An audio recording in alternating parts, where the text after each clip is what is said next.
ناقابل یقین کسی غیر مسلم وفد کا پہلی بار مسجد نبوی صلی اللہ علیہ وسلم، احد پہاڑ اور مسجد قباء کا دورہ، غیر مسلموں کے داخلے پر پابندی، دورے میں کون سی معروف شخصیات شامل، تفصیلات جانتے ہیں اس ویڈیو میں۔ بھارت کی تاریخی اور ناقابل یقین سفارتکاری، حکمران جماعت بی جے پی کی خاتون وزیر کی قیادت میں بھارتی وفد نے مدینہ منورہ کا دورہ کیا۔ وفد نے مدینہ منورہ میں مسجد نبوی صلی اللہ علیہ وسلم کا دورہ کیا، اس کے بعد احد پہاڑ اور مسجد قباء کی زیارت کی۔ یہ کسی غیر مسلم وفد کا پہلی بار مسجد نبوی صلی اللہ علیہ وسلم کا دورہ تھا۔ بھارتی وزیر اقلیت اسمرتی ایرانی کی خصوصی درخواست پر مقدس مقامات کے دورے کی اجازت ملی۔ وفد میں شامل خواتین نے ساڑی اور شلوار قمیض پہنی تھی۔ بھارتی خاتون وزیر اسمرتی ایرانی کا کہنا ہے کہ دورہ تاریخی رہا۔ بھارتی و خلیجی میڈیا رپورٹس کے مطابق بھارت کی حکمران جماعت بھارتیہ جنتا پارٹی نے ایک وفد سعودی عرب بھیجا، جس نے مسلمانوں کے مقدس شہر مدینہ منورہ کا دورہ کیا۔ مرکزی وزیر برائے خواتین و اطفال اور اقلیتی امور کی وزیر اسمرتی ایرانی، جو کہ ماضی میں مشہور ڈرامہ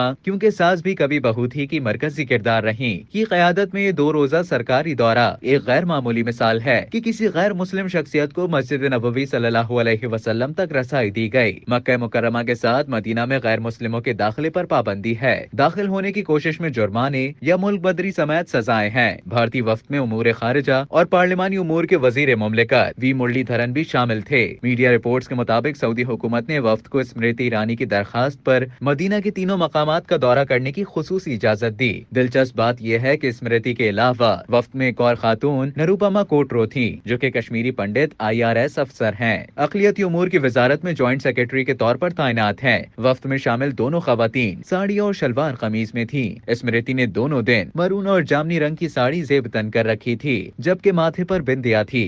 یاد رہے کہ انڈین عورتیں ماتھے پر بندیا، ہندی یا بوٹو لگاتی ہیں۔ وفد میں دوسری خاتون نے پیلے رنگ کی ساڑی پہنی تھی۔ دونوں خواتین کے سر پر کوئی دوپٹہ نہیں تھا۔ وزیر مملکت نے مخصوص ہندو لباس، دھوتی اور ڈارک براؤن کرتا پہنا ہوا تھا۔ پریس ریلیز کے مطابق وفد نے مدینہ منورہ میں مسجد نبوی صلی اللہ علیہ وسلم کے بیرونی حصے تک کا دورہ کیا۔ اس کے بعد احد پہاڑ اور مسجد قباء کی زیارت کی۔ سرکاری ترجمان نے بیان میں کہا کہ یہ ایک تاریخی پیش رفت ہے اور بے مثال دورے میں پہلی بار ایک غیر مسلم وفد کا مدینہ منورہ میں خیر مقدم کیا گیا ہے، جس نے ہندوستان سعودی عرب کے باہمی تعلقات کی غیر معمولی نوعیت کو اجاگر کیا ہے۔ وفد نے سعودی حکام کے ساتھ حج میں شرکت کرنے والے ہندوستانی مسلمانوں کے لیے اضافی خدمات پر تبادلہ خیال کیا۔ 2 دن قبل ہندوستان اور سعودی عرب نے 2 طرفہ معاہدے پر دستخط کیے تھے، جس کے تحت نئی دہلی کے لیے اس سال حج کے لیے 1,75,025 عازمین کو مختص کیا گیا۔ 2 طرفہ حج معاہدے پر توفیق بن فوزان الربیہ کے ساتھ دستخط ہوئے۔ اسمرتی ایرانی نے کہا کہ اس دورے کا مقصد 2 طرفہ تعلقات کو مضبوط بنانا اور آئندہ حج کے لیے ضروری انتظامات کے بارے میں قابل قدر بصیرت حاصل کرنا ہے۔ انہوں نے کہا کہ آج مدینہ کا ایک تاریخی سفر کیا۔ اسلام کے مقدس ترین شہروں میں سے ایک میں مسجد نبوی صلی اللہ علیہ وسلم اور مسجد قباء کے اطراف کا دورہ بھی شامل ہے۔ اسمرتی ایرانی نے ہندوستانی تارکین وطن کے ساتھ بات چیت کی، جس میں حج رضاکاروں اور کمیونٹی کے افراد شامل تھے۔